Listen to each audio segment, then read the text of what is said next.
आज का टॉपिक है हमारा हाउ इज फेडरलिज्म प्रैक्टिस्ड।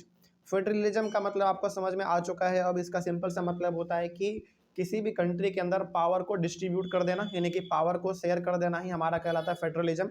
लेकिन हम लोग इसमें ये देखेंगे कि इंडिया के अंदर फेडरलिज्म किस तरीके से प्रैक्टिस किया जाता है। जो हम लोग देखते हैं कि फेडरलिज्म का मतलब होता है पावर को डिस्ट्रीब्यूट कर देना, शेयर कर देना। आखिर ये किस तरीके से इंडिया में होता है, यानी कि पावर किस तरीके से डिस्ट्रीब्यूट होता है, इसके बारे में हम लोग इसमें देखने वाले थे। टॉपिक का सिंपल सा मतलब है हाउ इज फेडरलिज्म प्रैक्टिस्ड का मतलब ये हुआ कि फेडरलिज्म जो आप देखते हो, मतलब पावर जो आप शेयरिंग का बात बोलते हो, फेडरलिज्म का मतलब होता है, तो वो किस तरीके से होता है, उसको प्रैक्टिस कैसे किया जाता है, इसके बारे में हम लोग यहाँ पे डिस्कस करने वाले हैं। इसके अंदर हम लोगों को जो सबसे पहला पढ़ना है वो पढ़ना है लिंग्विस्टिक स्टेट्स के बारे में।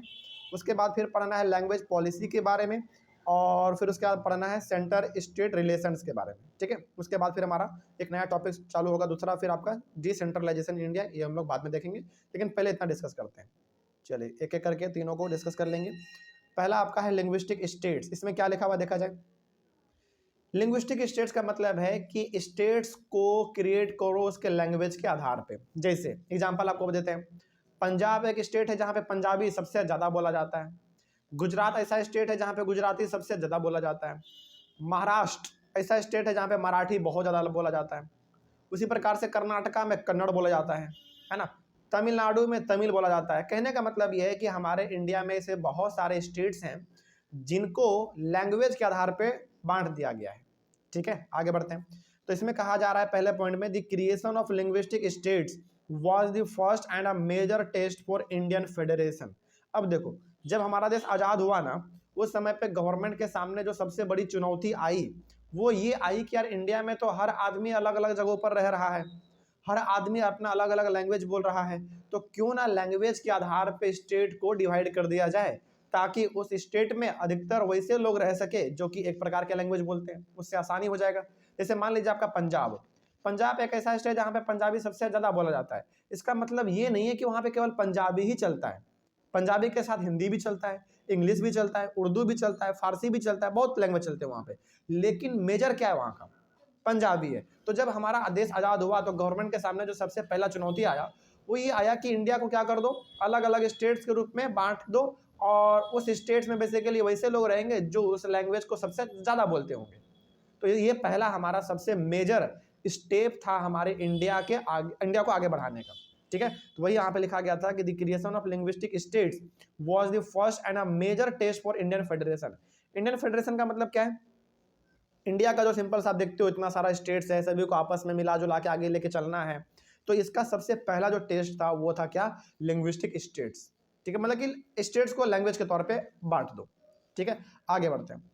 If we see the political map of India from 1947 to 2013, many old states have vanished and many new states have been created। देखो, यदि आप इंडिया के मैप को ध्यान से देखोगे, 1947 का मैप और 2013 का मैप, आपको ना धरती आसमान का फर्क इसमें नजर आएगा। क्योंकि 1947 में हमारे इंडिया के पास कुछ अलग अलग स्टेट्स थे जिनको खत्म कर दिया गया, और 2013 आते आते तक बहुत सारे स्टेट्स नए नए बना दिए गए। तो कहने का मतलब यहाँ पे क्या है कि 1947 से लेकर 2013 तक हमारे इंडिया के मैप में बहुत सारे बदलाव किए गए हैं। बहुत सारे स्टेट्स को खत्म कर दिया गया, बहुत सारे स्टेट्स को उसके जगह पर नया बना दिया गया। ठीक है, आगे बढ़ते हैं। और क्यों बनाया गया, लैंग्वेज के आधार पर बनाया गया। ठीक है, आगे। In 1947, the boundaries of several old states of India were changed in order to create new states। देखो अब हुआ क्या ना, जब हमारा देश आज़ाद हुआ 1947 में, उस समय पे गवर्नमेंट ने क्या किया, अलग अलग स्टेट्स को डिवाइड किया, यानी कि उसका बाउंड्री एकदम डिफाइन कर दिया कि हाँ भैया यहाँ से यहाँ तुम्हारा दायरा है, यहाँ से यहाँ तुम्हारा एरिया है, यहाँ से यहाँ तुम्हारा एरिया है, यानी कि सब स्टेट्स को बाउंड्री के हिसाब से बांट दिया। और जहाँ पे जरूरत पड़ा कि नया स्टेट्स ही बनाना चाहिए तो नया स्टेट्स ही बना दिया गया। ठीक है, तो वही यहाँ पे लिखा हुआ था in 1947 the boundaries of several old states of India were changed in order to create new states. तो 1947 में और उसके बाद भी बहुत लंबे समय तक ये चीज़ चलता रहा कि कोई स्टेट्स है उसका बाउंड्री कम करना है, उसके जगह पे एक नया स्टेट बनाना है, इस तरीके से आपका होता चला गया। जैसे आपको एग्जाम्पल देते हैं, बहुत दूर का एग्जाम्पल आप छोड़ो, आप अपने बिहार का एग्जाम्पल देखो। बिहार का एग्जाम्पल क्या यदि हम लोग बात करें तो पहले ना आपको जानकर बड़ी हैरानी होगी कि पहले बिहार, झारखंड और उड़ीसा एक ही था। समझेगा इस बात को। हम लोग अभी बिहार में रह रहे हैं तो बिहार का थोड़ा सा हम लोग समझते हैं। पहले बिहार, झारखंड और उड़ीसा एक ही था, लेकिन पहले अलग कौन हुआ? पहले अलग हुआ उड़ीसा। उड़ीसा अलग इसलिए हुआ क्योंकि उड़ीसा में ज़्यादा जो लैंग्वेज बोला जाता है वो ओडिया लैंग्वेज बोला जाता है, उड़िया। तो लैंग्वेज के आधार पर उसको बांट दिया। उसी प्रकार से फिर बाद में 2000 में 2000 में यानी कि 2000 में बिहार से झारखंड को अलग कर दिया गया। अलग क्यों किया गया? इसके सबसे पीछे जो मोटिव था ये था कि झारखंड में अधिकतर लोग आदिवासी थे, उस समय पे पहाड़ी इलाका है, आदिवासी लोग थे, इसलिए उनको अलग कर दिया गया। कहने का मतलब है कि लोगों के लैंग्वेज, उनके रहने सहने के तरीके से उनको डिवाइड कर दिया गया। ठीक है, तो वही बात हमने कहा आपको कि यदि आप 1947 का मैप देखोगे और आज का मैप देखोगे उठाकर, तो आपको धरती आसमान का फर्क नजर आ जाएगा। ठीक है, आगे this was done to ensure that people who spoke the same language lived in the same state. ये जो अलग अलग स्टेट्स बनाए जा रहे थे, यानी कि जो डिवाइड किया जा रहा था, इनका एक ही मकसद ये था। मकसद ये था कि अलग अलग स्टेट्स बनाओ और उस स्टेट में खास करके वैसे लोग रहेंगे जो उस प्रकार के लैंग्वेज को सबसे ज़्यादा बोलते हैं, यानी कि उनका पॉपुलेशन बहुत बड़े हैं और वहाँ पे लैंग्वेज वो बहुत ज़्यादा बोला जाता है। जैसे एग्जांपल के तौर पे आप देख लो, उड़ीसा में उड़िया सबसे ज़्यादा लोग बोलते हैं, गुजरात में गुजराती सबसे ज़्यादा लोग बोलते हैं, पंजाब में पंजाबी, कर्नाटका में कन्नड़, तमिलनाडु में तमिल। इस तरीके से आपका स्टेट्स बटा हुआ है, यही हमारा कहलाता है लिंग्विस्टिक स्टेट्स। ठीक है, आगे some states were created on the basis of culture, ethnicity और ज्योग्राफी। देखो, पहली बात तो स्टेट्स को लैंग्वेज के आधार पर बांटा गया, लेकिन कुछ कुछ स्टेट्स को लैंग्वेज के आधार पे नहीं बल्कि उसके कल्चर के आधार पे बांटा गया है। उसके इथनिसिटी, इथनिसिटी का मतलब होता है वेरिएशन। वेरिएशन का सिंपल सा मतलब होता है कि अलग अलग प्रकार के लोगों के अलग अलग प्रकार के कपड़े, इस हिसाब से भी बांटा गया है। और ज्योग्राफी, ज्योग्राफी का मतलब हो गया कि वहाँ का क्लाइमेट, सॉइल, इन सभी चीज़ों को देखते हुए भी अलग अलग स्टेट्स को बांटा गया है, यानी कि उसको डिवाइड किया गया है। जैसे this include states of Nagaland, Nagaland हो गया आपका, उत्तराखंड हो गया, झारखंड हो गया। ये सब जो स्टेट्स है इनको बेसिकली लैंग्वेज के आधार पे नहीं बांटा गया है बल्कि इनके कल्चर के आधार पे बांटा गया, इनको इनके ज्योग्राफी के आधार पे इनको बांटा गया। जैसे हमने आपको अभी तुरंत एग्जांपल दिया था ना कि पहले बिहार, झारखंड और उड़ीसा एक ही था, तो उड़ीसा को अलग इसलिए किया गया क्योंकि वो लैंग्वेज वहाँ पे ज़्यादा उड़िया चलता है। लेकिन जब बात आता है बिहार और झारखंड का, ये अलग हुआ कब? 2000 में। तो झारखंड को अलग बिहार से इसलिए किया गया ताकि, इसलिए नहीं क्योंकि लैंग्वेज वहाँ पे सेम अलग बोलते नहीं। आप झारखंड का भी जाओ, वहाँ का लैंग्वेज और बिहार का लैंग्वेज आपको 90% सेम मिलेगा, लैंग्वेज में कोई फर्क नहीं है। फिर फर्क किस चीज़ का है? कल्चर का। झारखंड में अधिकतर मतलब कि मोस्ट ऑफ द पीपल जो हैं वो पहाड़ी इलाका बेसिकली आपके झारखंड है, तो वहाँ पे आदिवासी लोग बहुत सारे हैं, तो उनका अपना कल्चर अलग है ना। वहाँ का ज्योग्राफी अलग है, ज्योग्राफी मतलब वहाँ का पहाड़ी इलाका है, वहाँ पे बहुत अच्छा क्लाइमेट रहता है, तो उनका ज्योग्राफी अलग है। इस आधार पे भी हमने बहुत सारे स्टेट्स को बांट दिया। एग्जाम्पल आपके सामने है, नागालैंड, उत्तराखंड, झारखंड, इन सभी को हमने उसके कल्चर के आधार पर, अलग अलग प्रकार के लोग वहाँ पे रहते हैं इनके आधार पर, और ज्योग्राफी के आधार पर हमने इसको बांट दिया। ठीक है, आगे बढ़ते हैं। Initially when the demand for the formation of states on the basis of language was raised, some national leaders feared that it would lead to the breakdown of the country। अब देखो, जब हमारा देश आज़ाद हुआ ना, और जब हमारा देश आज़ाद हुआ तो हमारे लीडर ने क्या सोचा, हमारे बड़े बड़े पॉलिटिकल लीडर ने सोचा कि इंडिया के अलग अलग स्टेट्स को ना उसके लैंग्वेज के आधार पे बांट देते हैं। ठीक है, तो ये उन्होंने डिसीजन लिया, ठीक है, लेकिन कुछ कुछ लोगों को ना इससे तकलीफ हुआ। तकलीफ क्यों हुआ? क्योंकि उनका मानना यह था कि यदि इंडिया को हम लोग लैंग्वेज के आधार पे बांट देंगे ना तो इससे इंडिया एक कंट्री नहीं बन पाएगा, वो बिल्कुल टूट जाएगा, टुकड़ों में बिखर जाएगा। सोचो यहाँ पे ना दोनों का लॉजिक बिल्कुल सही था। यानी कि जब हमारा देश आज़ाद हुआ तो हमारे पॉलिटिकल लीडर का ये कहना था कि इंडिया को लैंग्वेज के आधार पे बांट देते हैं, लैंग्वेज के आधार पे, कल्चर के आधार पे, ज्योग्राफी के आधार पे बांट देते हैं। ठीक है, लेकिन कुछ लोगों को लगा कि यार यदि हम इंडिया में डिवीजन इस तरीके से कर देंगे तो तब तो इंडिया का ब्रेकडाउन हो जाएगा, इंडिया अच्छी तरीके से फिर आगे प्रोग्रेस नहीं कर पाएगा, क्योंकि आप क्या कर रहे हो, सबको बांट दे रहे हो, डिवाइड कर दे रहे हो, तो क्या इंडिया एकजुट हो पाएगा? फिर नहीं हो पाएगा। ये लोग, बहुत सारे लोगों को ऐसा डर था उस समय पे। लेकिन आगे बढ़ते फिर क्या हुआ? But later it was experienced that the formation of linguistic states has actually made the country more united। लेकिन इसका जस्ट उल्टा हुआ। जो लोगों को डर था कि वे अलग अलग स्टेट्स के मतलब कि अलग अलग लैंग्वेज, कल्चर के आधार पे स्टेट्स को यदि बांट देंगे तो इंडिया हमारा टूट जाएगा, बिखर जाएगा, ये जो लोगों को डर था बिल्कुल ऐसा नहीं हुआ, इसका उल्टा हुआ।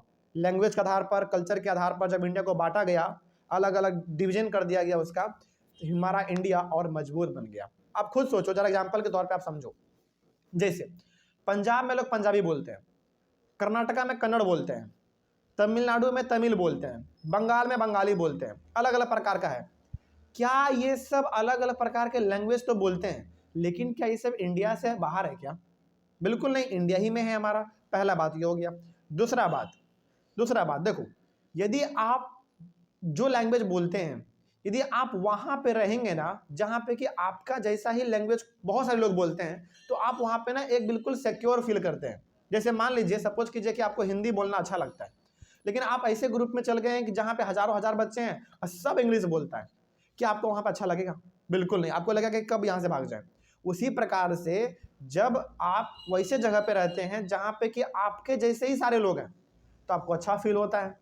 तो बाद में पता चला कि नहीं, ये जो गवर्नमेंट ने डिसीजन लिया कि लैंग्वेज के आधार पर, कल्चर के आधार पर, ज्योग्राफी के आधार पर स्टेट्स को बांटा जाए, उनका ये डिसीजन बिल्कुल सही था।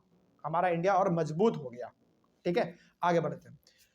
उसके बाद है आपका, it has also made administration easier, और सबसे इंपॉर्टेंट एडमिनिस्ट्रेशन, यानी कि जो बड़े बड़े ऑफिशियल काम होते हैं हमारे, इससे आसान हो गया हमारा। जैसे एग्जाम्पल के तौर पे मान लीजिए, यदि पंजाब में हर प्रकार के लैंग्वेज बोलने वाले लोग रहते हैं, हालांकि पंजाब में बहुत सारे लोग रहते हैं अलग अलग, जो अलग अलग लैंग्वेज बोलते हैं, लेकिन आप खुद सोचो, यदि पंजाब में बड़े लेवल पे पंजाबी भी रहते, हिंदी वाले भी रहते, इंग्लिश वाले भी रहते, गुजराती वाले भी रहते, तो क्या वहाँ का ऑफिशियल वर्क अच्छी तरीके से चल पाता? नहीं चल पाता। क्यों नहीं चल पाता? क्योंकि अलग अलग प्रकार के लोग हैं, तो अलग अलग लैंग्वेज में आपको न्यूज़पेपर छापना पड़ेगा, बुक छापने पड़ेंगे, इससे गवर्नमेंट का समस्या बढ़ जाता है। तो आप पंजाब जाओ, अधिकतर चीज़ आपको पंजाबी में मिलेगा, कर्नाटका जाओ, अधिकतर चीज़ कन्नड़ में मिलेगा, बांग्लादेश वेस्ट बंगाल जाओ, अधिकतर चीज़ आपको बंगाली में मिलेगा। तो कहने का मतलब है कि ऐसा होने की वजह से वहाँ का जो ऑफिशियल वर्क है वो हमारा अच्छा हो गया।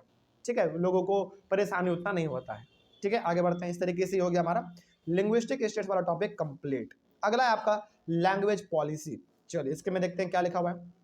सबसे पहले लैंग्वेज पॉलिसी में जो पहला पॉइंट है वो है आपका, language policy was the second test for Indian federation. Indian federation का मतलब आपको पता है, सिंपल सा। चलो इंडियन छोड़ दो, फेडरेशन का मतलब आपको पता था क्या होता है? चलिए थोड़ा सा, यदि आपको याद नहीं आ रहा हो तो थोड़ा सा हम आपको याद दिलाते हैं। ठीक है, चलिए 1 मिनट बस, आपको अपना आपका ना याद ताज़ा हो जाएगा। आपको हमने 2 चीज़ पढ़ाया था, कहाँ गया हमारा, हाँ यहाँ पे आ जाइए। एक था हमारा कमिंग टुगेदर फेडरेशन, और एक था होल्डिंग टुगेदर फेडरेशन। तो फेडरेशन का मतलब क्या समझे थे आप? सिंपल सा तरीके से संगठन। संगठन नहीं तो हमारा था, संगठन मतलब यूनियन, वही चीज़ है हमारा। तो पहला जो आपने टेस्ट देखा इंडिया को संगठित करने का, वो क्या देखा आपने? लिंग्विस्टिक स्टेट्स, यानी कि इंडिया को ज़्यादा यूनाइटेड करने के लिए, यानी कि बहुत बड़े लेवल पर इंडिया को यूनाइट करने के लिए सबसे पहला जो टेस्ट किया गया इंडिया के ऊपर, वो किया गया लिंग्विस्टिक स्टेट्स का। और दूसरा, इंडिया को मजबूत बनाने के लिए, यानी कि इंडिया को और ज़्यादा यूनाइट करने के लिए क्या इस्तेमाल किया गया? लैंग्वेज पॉलिसी इस्तेमाल किया गया। तो पहला जो टेस्ट था इंडिया को मजबूत करने का वो था इन लिंग्विस्टिक स्टेट्स, और दूसरा जो टेस्ट है इंडिया को मजबूत करने का वो है लैंग्वेज पॉलिसी। अब इसमें क्या लिखा हुआ देखा जाए, सबसे पहला पॉइंट तो वही कह रहा है कि language policy was the second test for Indian federation, यानी कि इंडिया हमारा और यूनाइट हो सके, मजबूत हो सके, इसके लिए हमने एक और प्रयोग किया, एक और टेस्ट किया इंडिया के ऊपर, वो था आपका लैंग्वेज पॉलिसी को लेकर। चलिए अब इसमें क्या लिखा हुआ है एक एक करके डिस्कस करते हैं, line by line. Our constitution did not give the status of national language to any one language. आपको पता है हमारा संविधान ना, यानी कि हमारा कॉन्स्टिट्यूशन आज तक किसी भी लैंग्वेज को नेशनल लैंग्वेज का दर्जा दिया ही नहीं है। यानी कि आज तक हमारे इंडिया का नेशनल लैंग्वेज कुछ है ही नहीं। आपको जानकर बड़ी हैरानी होगी। फिर आपको लग रहा होगा कि सर हिंदी तो हम लोग बहुत ज़्यादा बोलते हैं, हिंदी तो लगभग हर स्टेट में चलता है। पंजाब में पंजाबी तो बोला ही जाता है, लेकिन हिंदी भी लोग बोलते हैं। कर्नाटका में कन्नड़ तो बोलते हैं, लेकिन हिंदी भी चलता है। तमिलनाडु में तमिल तो बोलते हैं, लेकिन हिंदी भी चलता है। कहने का मतलब हिंदी एक ऐसा लैंग्वेज, एक लौता ऐसा लैंग्वेज जो हर स्टेट में चल रहा है। तो सर हिंदी हमारा हुआ नेशनल लैंग्वेज? बिल्कुल नहीं, हिंदी बोला जाता है हर स्टेट में, ये बिल्कुल सही बात है, लेकिन आज तक हमारे संविधान ने किसी भी लैंग्वेज को नेशनल लैंग्वेज का दर्जा नहीं दिया है। कोई दिक्कत नहीं इसमें। अच्छा बताओ, इसके पीछे ना थोड़ा सा आप खुद अपना लॉजिक लगा के बताइए। मान लीजिए कि हिंदी को नेशनल लैंग्वेज का दर्जा मिल जाता है, तो क्या पंजाब वाले लोगों को गुस्सा नहीं आएगा? यार पंजाबी को फिर पंजाबी को भी करो नेशनल लैंग्वेज घोषित, फिर बंगाली यानी कि ये वेस्ट बंगाल के लोग क्या बोलेंगे फिर? कि बंगाली को भी करो। गुजराती को भी करो, मराठी को भी करो, है कि नहीं, उड़िया को भी करो। मतलब यहाँ पे हर लैंग्वेज के लोग आपस में फिर झगड़ा करने लगते हैं कि तुम्हारे लैंग्वेज को नेशनल का दर्जा मिल सकता है तो हमारे लैंग्वेज को भी मिल सकता है। इसलिए हमारा संविधान ये कहता है कि सब चीज़ों का ना लफड़ाई छोड़ दो, झंझट ही छोड़ दो। हम क्या करेंगे, किसी को भी नेशनल लैंग्वेज का दर्जा देंगे ही नहीं। आपको जो मन करे आप वो बोलो, यानी कि आपको जिस लैंग्वेज में बात करना हो आप उस लैंग्वेज में बात करो, लेकिन हम किसी लैंग्वेज को नेशनल लैंग्वेज का दर्जा नहीं देंगे। तो इस बात को आप याद रखिएगा, हमारा कॉन्स्टिट्यूशन आज तक किसी भी लैंग्वेज को नेशनल लैंग्वेज का दर्जा नहीं दिया है आज तक। ठीक है, आगे बढ़ते हैं। यानी कि हमारे इंडिया का कोई नेशनल लैंग्वेज है ही नहीं। जैसे हम लोग बोलते हैं ना, national bird peacock, national animal बोले तो आपका टाइगर, इसी तरीके से, लेकिन नेशनल लैंग्वेज बोले तो बिल्कुल नहीं है, हमारा है ही नहीं। ठीक है, आगे बढ़ते हैं। Hindi was identified as the official language, but Hindi is the mother tongue of only about 40% of Indians. देखो, ज्यादातर जो हम लोग हिंदी इस्तेमाल करते हैं ना, ये हिंदी हम लोग ऑफिशियल लैंग्वेज है हमारा। मतलब ये हो गया कि ज्यादातर जो इंडिया में जो अधिकतर स्टेट है आपका, वहाँ पे जो ऑफिशियल वर्क हो रहे हैं वो एक तरीके से हिंदी में ज़्यादा हो रहा है। जैसे आप एग्जांपल लेना चाहोगे, आप बिहार का लो, उत्तर प्रदेश का लो, आप फिर मध्य प्रदेश का ले लो, यानी कि हिंदी भी चलता है, ऐसा कोई बड़ा बात नहीं है। लेकिन आपको क्या पता है कि देखो, हम लोग बोलते हैं ना कि सर हिंदी तो हर स्टेट में चलता है, लेकिन यहाँ पे सोचकर आपको बड़ी हैरानी होगी कि पूरे इंडिया में मात्र हिंदी बोलने वाले 40% लोग ही हैं। फिर 60% क्या बोलते हैं, फिर 60% जो हमारे बच गए वो अलग अलग लैंग्वेज बोलते हैं, पंजाबी, गुजराती, मराठी, बंगला, उड़िया, इस प्रकार का। जरा सोचो, बाकी सारा लैंग्वेज मिला के 60% हो रहा है, लेकिन हिंदी अकेला 40% कर दे रहा है। इसीलिए हिंदी का जो बोलने वाला संख्या है वो ज़्यादा है। ठीक है, हिंदी हमारा मदर टंग है, मतलब कि हम लोग ज़्यादा हिंदी बोलते हैं इंडिया में, लेकिन इसका मतलब ये नहीं है कि हिंदी हमारा ऑफिशियल लैंग्वेज है, या फिर सॉरी, ऑफिशियल लैंग्वेज तो है, मतलब इसको ऑफिस के तौर पे बहुत सारे जगह पे इस्तेमाल होता है इसका, लेकिन इसका मतलब ये नहीं हुआ कि हिंदी हमारा नेशनल लैंग्वेज है, बिल्कुल नहीं। हिंदी हमारा ऑफिशियल लैंग्वेज है, मदर टंग है, मतलब कि हम लोग इसको हर बहुत सारे जगहों पर ऑफिसों में भी इस्तेमाल करते हैं, आम बोलचाल में भी इस्तेमाल करते हैं, लेकिन ये हमारा नेशनल लैंग्वेज नहीं है। इस बात को आप याद रखेंगे। ठीक है, आगे बढ़ते हैं। Besides Hindi, there are 21 other languages recognized as scheduled languages by the Constitution। सोचो, हिंदी के अलावा 21 ऐसे और लैंग्वेज है जिनको मान्यता प्राप्त है हमारे संविधान के द्वारा। केवल मान्यता प्राप्त है कि हाँ भैया ऐसा लैंग्वेज भी कुछ होता है, लेकिन क्या किसी को भी नेशनल लैंग्वेज का दर्जा मिला है क्या? बिल्कुल नहीं। कहने का मतलब यह है कि हिंदी, गुजराती, मराठी, बंगला, कन्नड़, तमिल, ये सब ऐसे कुछ लैंग्वेज हैं जिनको संविधान के द्वारा मान्यता प्राप्त है, यानी कि संविधान ये कहती है कि हाँ ऐसा भी कुछ लैंग्वेज होता है, लेकिन इनमें से किसी को भी नेशनल लैंग्वेज का दर्जा आज तक नहीं मिला है। तो याद रखिएगा, हिंदी के अलावा और कितने लैंग्वेज हैं? 21, जिनको शेड्यूल्ड लैंग्वेज कहते हैं, यानी कि जिनको संविधान में लिखा गया है कि हाँ ये लैंग्वेज भी इंडिया में चलता है। हालांकि यदि आप और बात करें गहराई से तो ऐसे तो लैंग्वेज हमारे पास बहुत सारे हैं, है ना, लेकिन ज़्यादा जो प्रमुख लैंग्वेज है आपका वो 21 और एक हिंदी मिला के 22 है। ठीक है, आगे बढ़ते हैं। A candidate in an examination conducted for the central government positions may be taken the examination in any of this languages. अच्छा, जैसे एग्जाम्पल के तौर पे ना आप मान लीजिए हमारे इंडिया में एक एग्जाम होता है यूपीएससी, है ना, बड़ा चर्चित एग्जाम है। यूपीएससी जो एग्जाम है ना, ये कौन करवाती है? स्टेट गवर्नमेंट या सेंट्रल गवर्नमेंट? Central government. लेकिन जो यूपीएससी का पेपर छपता है ना, वो टोटल 22 लैंग्वेज में छपता है, आपको पता है? क्योंकि यूपीएससी का एग्जाम तो हर स्टेट के लोग देते हैं। जैसे मान लीजिए कि एक ऐसा बच्चा है जो कि पंजाब का है, उन्होंने यूपीएससी का पूरा पढ़ाई पंजाबी में किया है, तो आंसर भी किस लैंग्वेज में लिखेगा? पंजाबी में लिखेगा। तो सेंट्रल गवर्नमेंट का ये जिम्मेदारी होता है कि उसके लिए अलग क्वेश्चन पेपर बनाओ जो किस लैंग्वेज में होगा? पंजाबी में होगा। तो यदि आप कोई भी ऐसा एग्जाम देते हैं जो कि सेंट्रल गवर्नमेंट कंडक्ट करवाती है, तो वो एग्जाम का पेपर टोटल 22 लैंग्वेज में छपता है, क्योंकि हर स्टेट से बच्चे आ रहे एग्जाम देने के लिए। लेकिन क्या ये स्टेट में भी होता है क्या ऐसा? नहीं। आप स्टेट में जाओगे तो मुश्किल से 2-3 लैंग्वेज में आपको देखने को मिलता है। जैसे हम अपने बिहार का एग्जाम्पल लेते हैं, बिहार में यदि आपको एग्जाम देते हो, जैसे बीपीएससी है बिहार के लिए, है ना, या फिर बिहार के लिए बिहार में बिहार पुलिस है, बिहार दरोगा है, बिहार का रेलवे है, ये सब चीज, सॉरी रेलवे तो आपका सेंट्रल हो गया। खैर आगे बढ़ते हैं। तो जो एग्जाम आप बिहार के लेवल पे दोगे तो कैसा लैंग्वेज मिलेगा आपको क्वेश्चन पेपर का? मात्र 2 ही मिलता है, एक हिंदी और एक इंग्लिश, है ना। उसी प्रकार से यदि आप गुजरात में जाओगे तो किस लैंग्वेज में मिलेगा, गुजराती में मिलेगा। बंगाल में जाओगे बंगाली में मिलेगा। कहने का मतलब केवल और केवल यदि आप सेंट्रल गवर्नमेंट का कोई एग्जाम देते हैं, जो सेंट्रल गवर्नमेंट कंडक्ट करवाती है, जैसे आपका यूपीएससी हो गया, इन सभी एग्जाम को यदि आप देते हैं तो वो क्वेश्चन पेपर आपका 22 लैंग्वेज में छपता है, ठीक है। लेकिन किसी स्टेट के अंदर क्या यदि आप एग्जाम देते हैं तो कंपलसरी नहीं है कि 22 लैंग्वेज में छपे, 2-3 लैंग्वेज काफी होता है वहां पे, ठीक है। चलिए आगे बढ़ते हैं फिर। अगला है आपका, हाँ ये तो हो गया। States too has their own policies official languages, यानी कि स्टेट का बात करें तो उसका अपना एक ऑफिशियल लैंग्वेज होता है। जैसे हमारे बिहार का ऑफिशियल लैंग्वेज क्या, बताइए। बिहार का ऑफिशियल लैंग्वेज नहीं, बिहारी तो लैंग्वेज है ही नहीं। बहुत सारे लोग मानते हैं ना कि बिहारी की लैंग्वेज है, नहीं, बिहारी कोई लैंग्वेज है ही नहीं, इस बात को आप याद रखिएगा। बिहार का ऑफिशियल लैंग्वेज है हिंदी, इसीलिए आप बिहार के किसी भी ऑफिस में चले जाओ, पेपर जो आपको अधिकतर मिलेंगे ना वो हिंदी लैंग्वेज में मिलते हैं। उसी प्रकार से उत्तर प्रदेश का भी हिंदी ही है, उसी प्रकार से आप झारखंड चले जाओ उसका भी हिंदी ही है ऑफिशियल लैंग्वेज, ठीक है। यानी कि ऑफिसों में ज़्यादातर जो काम होते हैं वो हिंदी में होते हैं। तो इसीलिए जो बिहार में एग्जाम होता है वो ज़्यादातर आपका क्वेश्चन पेपर हिंदी और इंग्लिश दोनों में मिलता है। हालांकि अधिकतर तो हिंदी में रहते हैं, लेकिन उसका ट्रांसलेशन इंग्लिश में भी कर देता है नीचे में। क्यों करता है भाई, क्योंकि जो बच्चे को थोड़ा सा इंग्लिश में अच्छा लगता है वो इंग्लिश में पढ़ के दे दे, हिंदी जिसको अच्छा लगता है वो हिंदी में दे दे, ठीक है। ये हो गया आपका। अगला, much of the government work takes place in the official language of the concerned state, यानी कि स्टेट का बात करें तो उस स्टेट का जो ऑफिशियल लैंग्वेज होता है उसी में अधिकतर वो काम होता है। जैसे बिहार का ऑफिशियल लैंग्वेज आपका हिंदी है तो हिंदी में यहाँ पे काम होता है ज़्यादातर।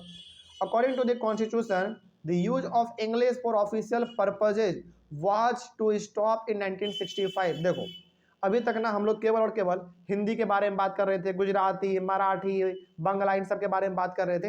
अब थोड़ा सा हम लोग बात करते हैं इंग्लिश के बारे में, क्योंकि आज इंडिया में इंग्लिश बहुत तेजी से फैल रहा है ना।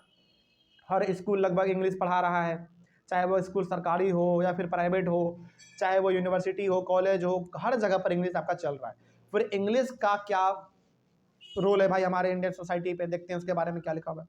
हमारे संविधान ने ना इंग्लिश का यूज करने पे बैन लगा दिया था। कब? 1965 में, याद रखिएगा 1965 में हमारा संविधान पूरी तरीके से बैन लगा दिया था कि इंडिया में इंग्लिश नहीं चलेगा, बिल्कुल नहीं चलेगा। यानी कि ऑफिशियल पर्पस पे जो इंग्लिश चलते हैं, जिससे क्या होता था ना, आपको एग्जांपल भी देंगे साउथ इंडिया का खास करके, क्योंकि वहाँ पे इंग्लिश बहुत चलता है। तो यहाँ पे हमारा संविधान 1965 में ये कहता है कि ऑफिशियल पर्पस के लिए इंग्लिश का इस्तेमाल नहीं किया जाएगा। यानी कि कोई भी काम यदि आप इंग्लिश में करते हैं तो उसको बंद कर दो, वो नहीं होगा अब, ठीक है। ये 1965 में हमारे संविधान ने इसके ऊपर रोक लगा दिया था। लेकिन क्या आपको लगता है कि ये बहुत दिन टिक पाया होगा? बिल्कुल नहीं टिक पाया होगा, क्योंकि आज हम लोग हर जगह पर इंग्लिश देखते हैं। खैर इसमें ऐसा क्या बदलाव हुआ, जरा इसके बारे में भी देखते हैं। However, many non-Hindi speaking states demanded that the use of English continue। हमारे संविधान ने इंग्लिश का इस्तेमाल करने पे बैन तो लगा दिया, लेकिन हमारे इंडिया में ऐसे भी बहुत सारे स्टेट्स हैं जहां पे हिंदी नहीं चलता, वहां पे प्योर इंग्लिश चलता है। तो उन लोगों ने डिमांड किया कि भाई साहब हमारे यहाँ तो इंग्लिश चलता है, तो आप इंग्लिश को कैसे बैन कर सकते हैं? यदि इतना हिम्मत है तो हिंदी को भी बैन करके दिखाओ, है ना। देखो आप खुद सोचो ना, यदि आप जैसे कोई आदमी है या फिर कोई स्टेट है जहाँ पे कि इंग्लिश ही केवल चल रहा है, उसको इंग्लिश ही समझ में आता है, तो क्या आप इंग्लिश के ऊपर बैन लगा दोगे? नहीं। हमारे संविधान ने जो बैन लगाया था कि इंग्लिश का इस्तेमाल अब नहीं होगा, कुछ ऐसे स्टेट्स थे जहाँ पे केवल इंग्लिश चलता है, उन्होंने डिमांड उठाया कि इंग्लिश का इस्तेमाल हमको कंटिन्यू किया जाना चाहिए, यानी कि इंग्लिश के ऊपर बैन नहीं लगाना चाहिए। फॉर एग्जाम्पल आपको देते हैं, साउथ इंडिया का बहुत अच्छा एग्जाम्पल है। For example in Tamil Nadu there was a violent movement for English for official purposes. Example के तौर पे यदि हम लोग बात करें तो हमारे इंडिया का एक बहुत ही खूबसूरत, बहुत ही शानदार, अमेजिंग, एकदम जो आप बोल सकते हो, बहुत अच्छा स्टेट है तमिलनाडु। एकदम समुद्र के किनारे बसा हुआ है तमिलनाडु। तमिलनाडु ऐसा स्टेट है ना जहाँ पे अधिकतर ऑफिशियल काम जो है, यानी कि ऑफिस में जो काम होता है अधिकतर वो इंग्लिश लैंग्वेज में होता है। तो आप खुद सोचो, तमिलनाडु के लोग इंग्लिश बोलते हैं, ऑफिस में इंग्लिश का इस्तेमाल करते हैं, और इंग्लिश के ऊपर ही आप बैन लगा दोगे तो क्या इनको गुस्सा नहीं आएगा? बिल्कुल गुस्सा आएगा। तो तमिलनाडु में गवर्नमेंट के खिलाफ, उस समय पे जो गवर्नमेंट में थे उनके खिलाफ और संविधान के खिलाफ बहुत ज्यादा मूवमेंट चालू किया गया कि हमारे इंग्लिश को दोबारा लागू किया जाए, क्योंकि हम लोग को इंग्लिश ही समझ में आता है कि नहीं? कोई दिक्कत नहीं। तो तमिलनाडु में बहुत ज्यादा इसके ऊपर जोर शोर से एकदम वायलेंट मूवमेंट चला, मतलब कि थोड़ा बहुत लड़ाई झगड़ा वाला भी माहौल हो चुका था उस समय पे, और कुछ लोगों का तो जान भी इसमें चला गया था। हालांकि इसके ऊपर आपको पूरा इतिहास नहीं आपके बुक में लिखा गया, लेकिन कोई बात नहीं, इसके बारे में हम थोड़ा बहुत पढ़े हुए हैं तो हमको पता है कि जब इस चीज़ का डिमांड उठ रहा था तमिलनाडु में कि इंग्लिश को कंपलसरी किया जाए, तमिलनाडु में खास करके, क्योंकि हम लोगों को इंग्लिश ही समझ में आता है, इनका कहना था, तो कुछ लोगों का यहाँ पे डेथ भी हुआ था, यानी कि मूवमेंट में जान भी चला गया था। आगे बढ़ते हैं, और जब जान चला गया ना, तब फिर गवर्नमेंट को समझ में आया कि नहीं, इन लोगों को इंग्लिश ही समझ में आता है, तो इंग्लिश को बैन करना सही नहीं रहेगा। तो फिर दोबारा संविधान में क्या किया गया, इंग्लिश को मजबूरी मतलब मंजूरी दिया गया, चलो भाई इंग्लिश आप लोगों को अच्छा लगता है तो आप लोग इंग्लिश में इस्तेमाल करो। देखो हमारा संविधान ना किसी के ऊपर जबरदस्ती नहीं कर रहा है कि आपको इंग्लिश ही बोलना है, हिंदी ही बोलना है, किसी को नहीं जबरदस्ती कर रहा है। वो सिंपल सा ये कहता है कि हमारे पास 22 लैंग्वेज है, आपको जो लैंग्वेज अच्छा लगता है आप उसमें पढ़ो, लिखो, आगे बढ़ो, जो करना करो, ठीक है, वो किसी के ऊपर थोपता नहीं है। आगे बढ़ते हैं। The central government agreed to continue the use of English along with Hindi for official purposes. तो इतना ज़्यादा मूवमेंट करने के बाद गवर्नमेंट ने यानी कि सेंट्रल गवर्नमेंट ने ये मान लिया कि ठीक है आपका इंग्लिश चलेगा, लेकिन यदि ज़रूरत पड़े तो आप हिंदी भी इस्तेमाल कर सकते हैं। बात समझ में आ रही है, कोई दिक्कत नहीं इसमें। अच्छा आपको क्या लगता है कि तमिलनाडु में सारे लोग इंग्लिश बोलने वाले हैं क्या? नहीं, कुछ लोग हिंदी भी बोलने वाले होंगे। तो आप ऑफिशियल पर्पज़ के लिए चाहो तो हिंदी भी इस्तेमाल कर लो या फिर इंग्लिश भी इस्तेमाल कर लो, ये छूट वहाँ के लोगों को दिया गया। वहाँ के लोगों को ही नहीं बल्कि हर इंडियन लोगों को है कि आपको जो लैंग्वेज अच्छा लगता है आप वो इस्तेमाल करो, सिंपल सा, ठीक है। आगे बढ़ते हैं। Promotion of Hindi continues to be the official policy of the government of India. देखो हालांकि इंडिया में कोई भी नेशनल लैंग्वेज हमारा आज तक नहीं है, लेकिन हर गवर्नमेंट ये कोशिश करती है कि इंडिया का जो लैंग्वेज है ना उसको, और खास करके जो हिंदी लैंग्वेज है उसको बहुत ज़्यादा आगे लेकर जाया जाए। देखो क्योंकि इंडिया का जो लैंग्वेज है हिंदी, ये बहुत सारे लोग बोलते हैं, पहली बात, और दूसरी बात इनका जो इस्तेमाल है ना हर जगह पर लगभग है। तो हर गवर्नमेंट का ये कोशिश रहता है कि हिंदी को प्रमोट किया जाए। बात समझ में आ रही है? हालांकि संविधान के नज़र में हर लैंग्वेज बराबर है, लेकिन हर गवर्नमेंट का ये कोशिश होता है कि हिंदी को थोड़ा सा और प्रमोट किया जाए। इसीलिए आप देखे होंगे अधिकतर news channel, radio, television, newspaper अधिकतर जो है आपका वो हिंदी लैंग्वेज में छपता है, क्योंकि इंडिया में हिंदी ज़्यादा चलता है, ठीक है। हर गवर्नमेंट का कोशिश होता है कि इसको प्रमोट किया जाए, आगे बढ़ाया जाए हिंदी को। आगे बढ़ते हैं। Promotion does not mean that central government can impose Hindi on states where people speak a different language. वही बात है हमने जो कहा अभी आपको, हिंदी को प्रमोट करने का मतलब ये नहीं है कि सेंट्रल गवर्नमेंट केवल और केवल ध्यान हिंदी लैंग्वेज पे दे रही है, नहीं। हिंदी को प्रमोट करने का मतलब ये है कि हिंदी एक ऐसा लैंग्वेज है जो आपको अच्छा लगता है तो इस्तेमाल करो, नहीं इस्तेमाल आपको अच्छा लगता है तो मत करो, सिंपल सा है। लेकिन हर लैंग्वेज का अपना खास वैल्यू है, किसी के ऊपर कोई प्रेशर नहीं डालता है, कोई दिक्कत नहीं इसमें। चलिए आगे बढ़ते हैं। फिर ये टॉपिक भी हमारा कंप्लीट हुआ। अगला है आपका सेंटर स्टेट रिलेशंस, यानी कि सेंट्रल गवर्नमेंट का और स्टेट गवर्नमेंट का रिलेशन क्या होता है। यहाँ पे केवल सेंटर और स्टेट कह दिया है, लेकिन हालांकि इसमें बात कर रहा है किसका, सेंट्रल गवर्नमेंट का और स्टेट गवर्नमेंट का क्या रिलेशन होता है। जैसे इसको आगे बढ़ने से पहले ना थोड़ा सा इसमें कुछ चीज़ें हैं जो कि हम आपको बता देते हैं, बहुत इंपॉर्टेंट होता है। जैसे अभी आपको अभी का सिनेरियो हम लोग लेते हैं, अभी का, अभी हमारे सेंट्रल गवर्नमेंट में कौन से पार्टी का गवर्नमेंट है बताइए? बीजेपी का है, भारतीय जनता पार्टी का है। तो ऐसा अक्सर देखा गया है इंडिया में, ऐसा अक्सर इंडिया में देखा गया है कि जिस पार्टी का गवर्नमेंट सेंट्रल गवर्नमेंट में होती है, यदि उसी पार्टी का गवर्नमेंट अलग अलग स्टेट में है, यानी कि जिस भी स्टेट में है, तो उस स्टेट को फायदा बहुत ज़्यादा मिलता है। एग्जाम्पल इसका अभी हम तुरंत दे सकते हैं आपको। जैसे आपको पता है कि अभी सेंट्रल गवर्नमेंट में बीजेपी पार्टी है, बिल्कुल सही बात है, और बीजेपी पार्टी पूरी तरीके से और कहाँ है आपका, उत्तर प्रदेश में है।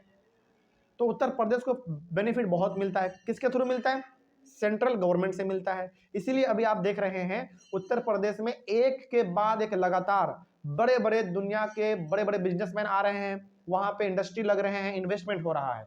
तो कहने का मतलब यह है कि ऐसा अक्सर देखा गया है कि जौन से पार्टी का सेंटर में, यानी कि सेंट्रल गवर्नमेंट में जिसका गवर्नमेंट रहता है, और यदि उसी पार्टी का किसी स्टेट में भी गवर्नमेंट है, उसको बेनिफिट बहुत ज्यादा मिलता है। अच्छा, अभी हमारे बिहार को उतना कुछ बेनिफिट क्यों नहीं मिल रहा है? क्योंकि सेंट्रल गवर्नमेंट में गवर्नमेंट किसी और पार्टी का है, बिहार में गवर्नमेंट किसी और पार्टी का है। जब पार्टी अलग अलग होता है ना तो बेनिफिट उतना नहीं मिलता, ठीक है, इस बात को आप याद रखिएगा। और जो बच्चे राजनीति का थोड़ा बहुत समझ रखते हैं वो इस मेरे बात को ना बेहतर तरीके से समझ पा रहे होंगे, ठीक है। हालांकि इसमें बहुत ज़्यादा खुल के नहीं बताना चाहिए, बोलना चाहिए, नहीं तो फिर थोड़ा सा अलग केस हो जाता है। केस मतलब वो जेल वेल वाला नहीं, अलग मामला हो जाता है फिर, ठीक है। चलिए खैर आगे बढ़ते हैं। इसमें पहला पॉइंट है centre state relations was the third test for the Indian federation. बताइए इंडिया को मजबूत करने का सबसे पहला टेस्ट क्या था? लिंग्विस्टिक स्टेट्स, दूसरा लैंग्वेज पॉलिसी और तीसरा सेंटर स्टेट रिलेशन। तो ये तीसरा हमारा है। इसमें क्या लिखा गया देखो, हाँ वही बात इसमें आ गया जो हमने कहा। देखो when the same party ruled both at the centre and the state, in this situation the states governments did not exercise their rights freely because there is a pressure by central government. इसमें एक बात लिखा हुआ है, लेकिन एक बात और इसमें लिखा हुआ है, थोड़ा सा बताते हैं।